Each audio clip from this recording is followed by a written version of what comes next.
Please, doctor ने बताया बच्चा पेट में उल्टा है, बड़ा ऑपरेशन होगा, लेकिन सास ने कहा मैं सरकारी अस्पताल से नॉर्मल डिलीवरी करवाऊंगी। पति ने परदेश से 5 लाख रुपए भेजे, सास ने अपनी बेटियों में बांट दिए, मेरा इलाज ना करवाया, मेरा बच्चा पेट में ही मर गया। सास ने सारा इल्ज़ाम मुझ पर लगा दिया। मैंने सब्र करके मामला अल्लाह पर छोड़ दिया। 2 दिन के बाद मेरा कलेजा फट गया जब रात को मेरी नंद अपने बच्चे की मैयत को उठाकर मेरे सास के कमरे में।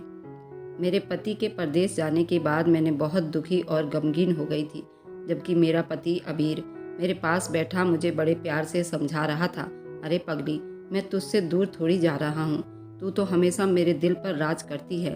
मैं तो अपने बीबी बच्चे के अच्छे भविष्य के लिए जा रहा हूँ। यहाँ मैं मजदूरी करके थक गया हूँ, तुम तो देख रही हो ना, यहाँ के कमाई से घर के खर्चे भी पूरे नहीं होते। अब विदेश जाने का चांस मिला है तो खुदा के लिए तू रुकावट ना बन। देख, कुछ सालों में ही हमारी ज़िंदगी बदल जाएगी, हमारा नाम भी उन अमीर लोगों में होगा और तू टेंशन ना ले, मैं यहाँ आता जाता रहूँगा।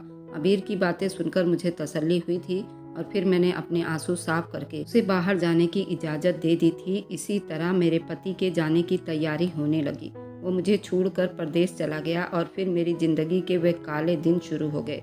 मेरा नाम रमीन है। मेरी शादी को अभी 5 महीना ही गुजरा था कि मेरी सास का रवैया मेरे साथ बदलने लगा था। यूँ कहना ज़्यादा मुनासिब होगा कि बनावट और मोहब्बत का जो लिहाफ उसने अपने ऊपर चढ़ा रखा था वह 6 महीने से ज़्यादा ना टिक पाया। जबकि मेरी शादी कोई लव मैरिज शादी नहीं थी। मेरी सास बड़े अरमानों से मुझे अपने बेटे के लिए ब्याह कर लाई थी। मेरा संबंध एक गरीब घराने से था और मैं घर की आखिरी बेटी थी। मेरे सभी भाई बहन शादीशुदा अपने अपने घर थे। मेरे दोनों भाई तो शादी के कुछ दिन के बाद ही मम्मी पापा को छोड़कर चले गए थे, जबकि मेरी तीनों बड़ी बहनें दूर दराज के शहरों में रहा करती थी। मेरे पापा बहुत बूढ़े हो चुके थे, उनकी काम करने की उम्र तो नहीं थी, मगर बेटियों के लिए वे अभी भी काम कर रहे थे। मैं चाहती थी कि मैं पापा का सहारा बनूं, मगर मेरे पापा ये बिल्कुल नहीं चाहते थे। मेरे पापा कहते थे अभी इतना भी बेबस नहीं हुए कि बेटी की कमाई खाएं। पापा हमेशा एक ही बात कहा करते थे, जो मुझे घर से बाहर कदम नहीं रखने देते थे। मेरे पापा हमेशा शराफत की ज़िंदगी बिताई थी। गरीब ज़रूर थे मगर ईमानदार और वसूलों पर ज़िंदगी बिताने वाले इंसान थे। शायद ऐसे लोगों की किस्मत में हमेशा मुश्किलें लिखती जाती है। मैं जानती थी कि वह कभी भी मेरे काम करने से खुश नहीं होंगे और मैं पापा को दुखी नहीं करना चाहती थी। मम्मी के मौत से जहाँ मुझे बहुत गहरा सदमा पहुँचा, वहीं पापा भी टूट कर रह गए थे। मैं सबसे छोटी थी, इसलिए मेरे पापा को अब मेरी शादी की धुन सवार हो गई थी। जो भी जैसा भी रिश्ता आता पापा वहाँ करने में देरी ना लगाते। मगर अबीर का रिश्ता मेरे घर आया तो पापा भी हैरान रह गए थे। ये लोग हमारे शहर के ही थे, मगर उनके हालात हमारे मुकाबले में काफ़ी अच्छी थी। फिर अबीर अच्छे शक्ल सूरत का मालिक था, जबकि मैं एक आम सी शक्ल सूरत की मालकिन थी। मुझ में कुछ इतना खास नहीं था और फिर गरीबी ने तो हमारी कमर ही तोड़कर रखती थी। अबीर का रिश्ता मेरे लिए किसी नियमत से कम नहीं था। पापा को ऐसे रिश्ते की उम्मीद तक नहीं थी, इसलिए मेरे पापा ने झट मंगनी और पट ब्याह कर दिया और मुझे विदा कर दिया। पापा ने दहेज के नाम पर मुझे कुछ चीज़ें ही दी थी। कुछ सामान मेरे बहन भाइयों ने जैसे तैसे करके मुझे दिया था।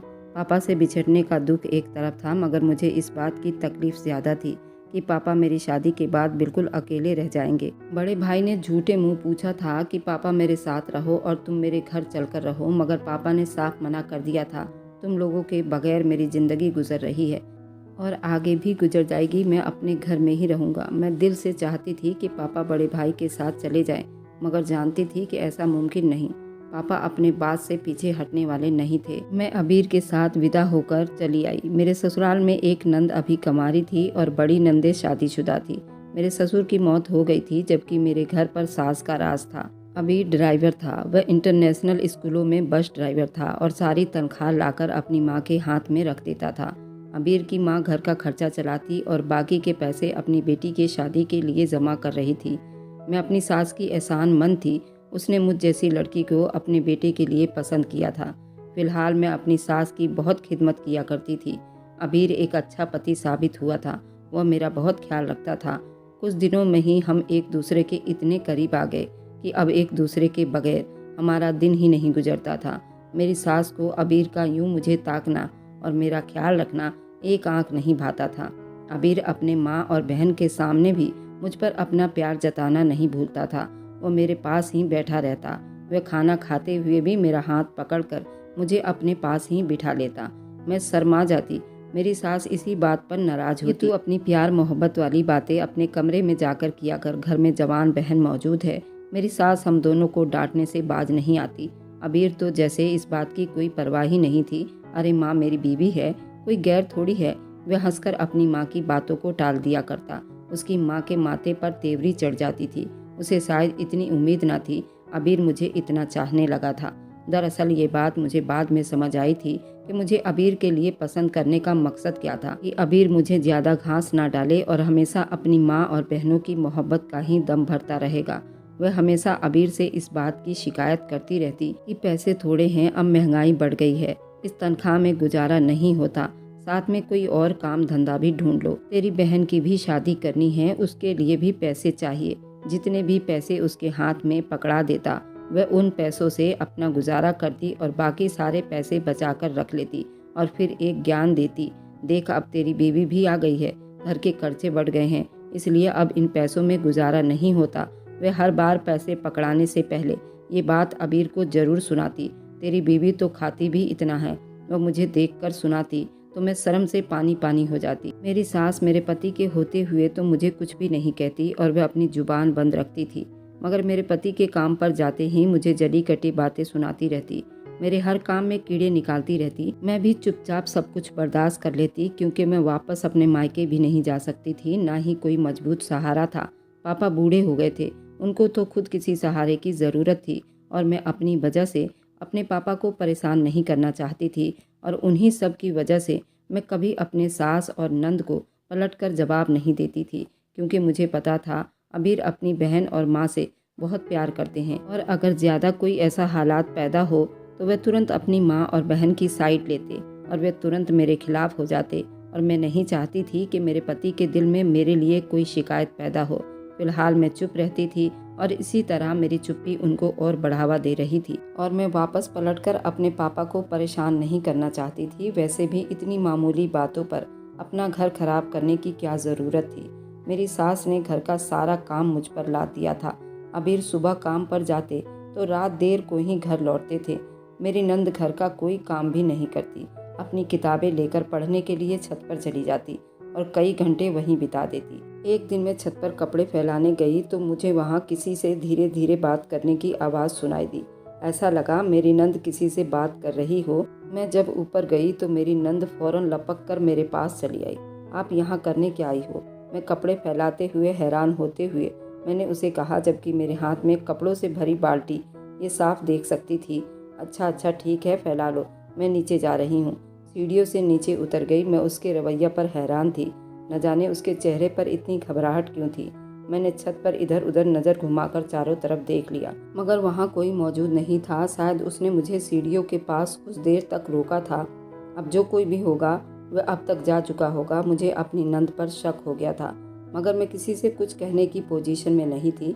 मेरी सास तो मुझे चोटी से पकड़कर घर से बाहर निकाल देती अगर मैं उसकी बेटी पर इल्ज़ाम लगाती, मगर मैंने अपनी नंद पर नज़र रखना शुरू कर दी थी, क्योंकि मैं नहीं चाहती थी कल को वह कोई ऐसा वैसा काम करे, अपने भाई के इज्जत को दागदार करे।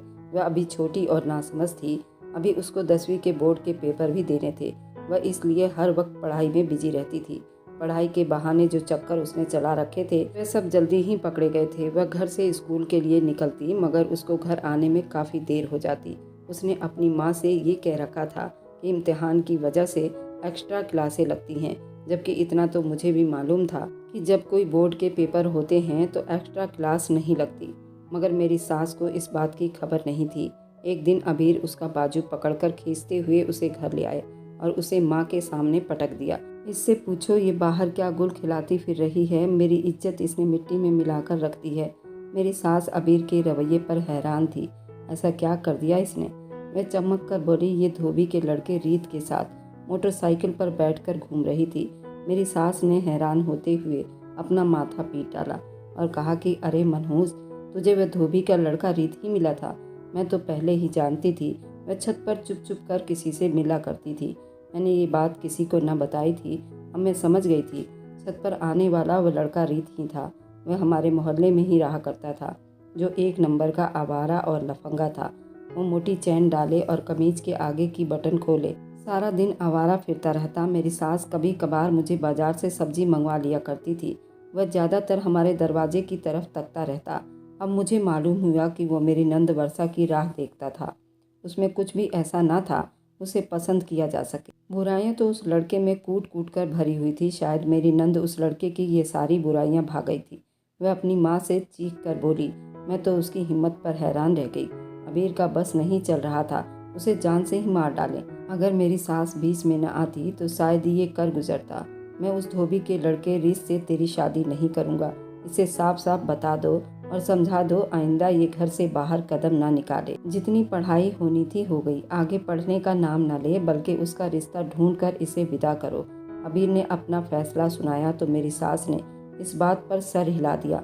हाँ, ठीक ही कह रहा है तू। मैं ढूंढती हूँ इसका रिश्ता, वरना ये लड़की तो हमारी इज्जत को खाक में मिलाकर रख देगी। उस धोबी के लड़के के साथ विवाह रचाकर हमारी इज्जत मलिया मेट कर देगी। हम ऊंचे खानदान से ताल्लुक रखते हैं और तुम कैसे उस धोबी के लड़के के साथ शादी कर सकती हो। मुझे तो लगता था कि मेरी सास को इस बात का दुख न था कि उसने किसी लड़के के साथ चक्कर चलाया है, मगर इस बात से उसको काफ़ी दुख था। आखिर उसने धोबी के लड़के के साथ ही इश्क क्यों लड़ाया। अबीर अपना फैसला सुनाकर गुस्से में तिलमिलाता हुआ बाहर निकल गया, जबकि मेरी नंद ने अबीर के जाते ही घर में बवाल मचा दिया था। अपने बेटे को समझा दो, मम्मी मेरे मामले में ना बोले और ना ही मेरे रास्ते में आए, वरना मैं धोबी के लड़के रीत के साथ घर से भाग जाऊंगी। उसने चमक कर कहा तो मेरी सास हैरानी से मुंह फाड़े उसे देखने लगी। मैं भी उसके रवैया पर हैरान थी। बजाय वह शर्मिंदा होने के वह अपनी माँ को ही आंखें दिखा रही थी। बेशरम लड़की, ये क्या कह रही है तू। मेरे सास ने उसे चोटी से पकड़ा और घसीटते हुए अंदर ले गई। अंदर से उसकी चीखने चिल्लाने की आवाज़ साफ सुनाई दे रही थी। मेरी सास ने उसे दिल खोल कर मार लगाई थी। उसका इतना मार खाना बनता ही था। अगले सुबह घर पर कयामत टूट पड़ी थी। मेरी नंद वर्षा घर से भाग गई थी, जबकि अपनी माँ के जेवर भी साथ ले गई थी। मेरी सास अपने सीने पर हाथ मारकर चिल्लाने लगी। अबीर और मैं परेशान होते हुए अपने कमरे से बाहर आए थे। अलमारी का सामान बिखरा हुआ था। घर में चोरी हो गई थी। मेरी सास परेशान होकर बोली, तेरी बहन मेरा सारा जेवर चुराकर रातों रात भाग गई है। मेरी सास ने अबीर की तरफ देखते हुए कहा तो वह हक्का बक्का रह गया। मैं उसे जान से मार डालूंगा। मम्मी, मैंने उससे पहले ही समझाया था घर से बाहर कदम ना निकाले। तेरी इसी धमकी की वजह से तो वह आज घर से भाग गई है। वह घर में कहाँ टिकने वाली थी। तुम्हें उसके साथ ऐसा सुलूक नहीं करना चाहिए था। मेरी सास ने मेरे पति पर ही इल्जाम लगा दिया था। वह हैरान था, ये क्या कह रही हैं माँ, तुम उसकी ऐसी हरकतों के बाद भी उसका साथ दे रही हो। तो उसको प्यार से समझा बेटा। माँ, वह प्यार से समझाने लायक नहीं थी। अब तू ही देख उसने कैसी हरकत की है। अब जा उसे ढूंढ कर ला, इससे पहले कि सारे मोहल्ले को पता चले और हमारा मुंह काला हो। माँ, अब क्या हो सकता है, मुंह तो काला करके चली ही गई। माँ, उसे ढूंढ कर लाने का भी कोई फायदा नहीं। जहाँ गई है जाने दो उसे, खुद ही अकल ठिकाने आ जाएगी उसकी। मैं कहती हूँ कि तू अभी के अभी उसे ढूंढने निकल जा और उस धोबी के लड़के रीत को गर्दन से पकड़कर मेरी बेटी को वापस लिया। मैं कुछ नहीं जानती। इससे पहले कि सब रिश्तेदारों को खबर हो, अपनी शादीशुदा बहनों का सोच। उनके ससुराल वाले उन्हें ताने देकर मार डालेंगे। मैं उन दोनों को ही जान से मार डालूंगा। माँ, मैं बता रहा हूँ, मैं उस रीत को नहीं छोड़ूंगा। अबीर गुस्से से कांपता हुआ निकला। मैं उसके पीछे भागी थी। मैं नहीं चाहती थी वह ऐसा कोई काम करे जिसे हम सभी को परेशानी उठाना पड़े। वर्षा जल्दी अबीर के पकड़ में आ गई थी, जबकि रीत अपनी जान बचाकर भाग गया था।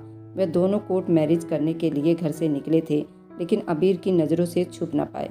अबीर वर्षा को घसीटता हुआ घर लाया और माँ के सामने फेंक दिया। वह जल्दी अपनी माँ के पीछे छुप गई। माँ, कैसे भी करके उसको घर से जल्दी से निकालो, इसकी शादी करो। उसकी माँ ने अपनी बेटी को ले जाकर कमरे में बंद किया।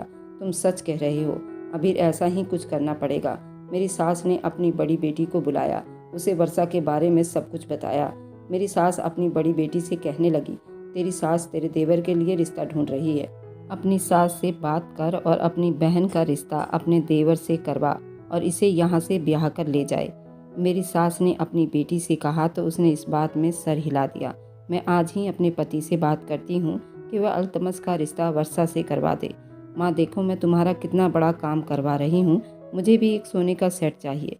मेरी बड़ी नंद ने मेरी सास को कहा तो वह खुशी से सर हिलाने लगी। हाँ हाँ, क्यों नहीं, मैं ज़रूर तेरे लिए भी सोने का सेट लूँगी, तेरे पति के लिए भी लूँगी। वर्षा का रिश्ता मेरी बड़ी नंद के देवर से ही तय हुआ था। उन्हें शादी की जल्दी थी क्योंकि उनकी तरफ से सारी तैयारियां पूरी थी। मेरी सास ने भी शादी की तैयारियां शुरू कर दी थी। मैं अपनी नंद का दहेज देखकर हैरान थी। ऐसी कोई चीज़ नहीं थी जो मेरी सास ने उन लोगों को नहीं दिया था। पूरा घर उसके दहेज से भर गया था। वह भी इतनी नई नई चीज़ें, कपड़े, जूते देखकर हैरान हो गई थी। वह चुपचाप विदा होकर अपने पति के संग चली गई। मेरी सास और मेरा पति दोनों ही खुश थे कि चलो समय रहते ही उनकी इज्जत बच गई और उनकी बेटी इज्जत से विदा हो गई, अपने पति और अपने घर की हो गई। मैं अपनी नंद की शादी के कामों में बुरी तरह से उलझी हुई थी। मुझे अपनी सेहत की फिक्र करने का बिल्कुल वक्त न मिला।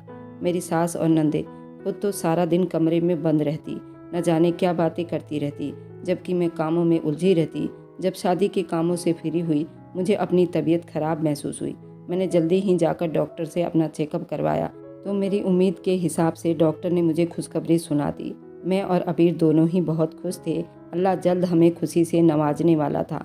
अबीर के खुशी का कोई ठिकाना नहीं था। बच्चे की खबर मिलने के अगले ही दिन वह खुशी खुशी घर वापस लौटा था। देखा हमारा होने वाला बच्चा हमारे लिए कितना खुशकिस्मत साबित हुआ। मेरा बरसों से रुका हुआ काम बन गया। मैं विदेश जाने की कोशिश में लगा हुआ था। अब मेरा काम इतनी आसानी से हो गया, मैं खुद हैरान हूँ। उसने मुझे खबर सुनाई तो मैं हैरान होकर उसे देखने लगी। हमारे अच्छे भविष्य के लिए ये सब तो करना ही होगा। मैंने अबीर को रोकने की बहुत कोशिश की। मैं इतने में ही खुश हूँ और मुझे ज़्यादा की तमन्ना नहीं। पापा के घर में तो मैंने इससे भी ज़्यादा मुश्किल हालात में गुजारा किया था, मगर अबीर मानने को तैयार ही नहीं थे। तेरे सपने नहीं होंगे मगर मेरे हैं, और मैं अपने आने वाले बच्चे के लिए बहुत से सपने सजा रखे हैं। इसलिए वर्षा, तुम मेरे राह में रुकावट मत डालो और अल्लाह से दुआ करो। मैं जल्द लौट आऊँगा। मुझे रोता बिलखता छोड़कर वह विदेश चला गया। अबीर के जाने के बाद मेरी आजमाइश अब सही मायने में शुरू हुई थी। एक तो अबीर के जाने का गम से ही हलकान थी, मुझे हर पल उसकी याद सताती। दूसरा, मेरी सास मुझे चैन से बैठने नहीं देती, जबकि डॉक्टर ने साफ बताया था मेरा बच्चा पेट में उल्टा है और ऑपरेशन से ही पैदा होगा। अबीर ने विदेश जाने के कुछ महीने के बाद पैसे भेजने शुरू किए, मगर वे सारे के सारे पैसे मेरी सास के हाथों में आते और वे अपने बक्से में ही गायब कर देती। घर का खर्चा पहले से भी ज़्यादा तंगी के साथ गुजर रहा था। वे खाने पीने के लिए राशन तक न मंगवाती, जबकि ऐसी हालत में खाने पीने की कितनी ज़रूरत थी। मेरी सास को पता भी था कि मेरा बच्चा पेट में उल्टा है और मेरा ऑपरेशन होगा। उसके लिए मुझे अच्छी खुराक की ज़रूरत थी, मगर मैं फिर भी उसके डर से चोरी छुपे खाया करती थी। मगर अब तो फ्रिज में कुछ भी मौजूद ना होता। अक्सर पकाने के लिए कोई सब्जी दाल भी मौजूद ना होती। वह खुद तो पहन ओढ़ कर सुबह सवेरे निकल जाती और रात गए वापस लौटती, जब घर में मैं सारा दिन सूखी रोटी खाकर गुजारा करती। वह इसी तरह से हर दूसरे तीसरे दिन अपनी बेटियों के ससुराल पहुंच जाती और जाते हुए उनके लिए फल फ्रूट के साथ साथ खाने पीने की कई चीज़ें ले जाती और बाकी के पैसे भी उनके हाथ पर रख आती थी। अक्सर ही वो मेरी नंदों को घर में बुला लेती। मेरी सास मुझसे तरह तरह के पकवान बनवाती और बाजार से कई चीज़ें मंगवाती, जबकि मुझे सिर्फ बचा खुचा खाने को मिलता। बड़ी नंद की बातों से मुझे अंदाजा हुआ मेरी सास उन पर सारे पैसे लुटाया करती थी। मेरी छोटी नंद अब मुझे बहुत ज़्यादा खुश मालूम होती थी। तीनों कमरा बंद करके बैठ जाती और खाने पीने की चीज़ें मंगवाती रहती, जबकि मैं पेट भर बच्चा लिए इधर उधर भटकती रहती। मेरी सास दवाइयों के नाम पर मेरे पति से पैसे मंगवाती। अबीर, अब खर्चे कितने बढ़ गए हैं। अस्पतालों के चक्कर लगाना कौन सा आसान काम है। कितनी महंगाई है। डॉक्टर की फीस भी इतनी ज़्यादा होती और उसको तो वैसे भी कई तरह की बीमारी है, इसको ज़्यादा इलाज की ज़रूरत पड़ती है। मेरी सास फ़ोन पर मेरे पति से कहती तो मैं चुपचाप सुनती रहती। मैं अपनी सास से कहती वो मेरे पति से मेरी बात करवा दे तो मुझे फ़ोन तो पकड़ा देती, लेकिन पास में ही बैठकर मुझे घूरती रहती कि मैं अपने मुंह से एक शब्द भी ना निकालूं। मैं वैसे भी अबीर को परेशान नहीं करना चाहती थी। मैं उससे इतना ही कहती थी, यहाँ सब कुछ ठीक है। मुझे एहसास था वो परदेश में हमारे लिए कितनी मेहनत कर रहा था। ऐसे में अगर मैं उसे यहाँ की शिकायतें लगाना शुरू कर देती तो वह किस तरह परेशान हो जाता।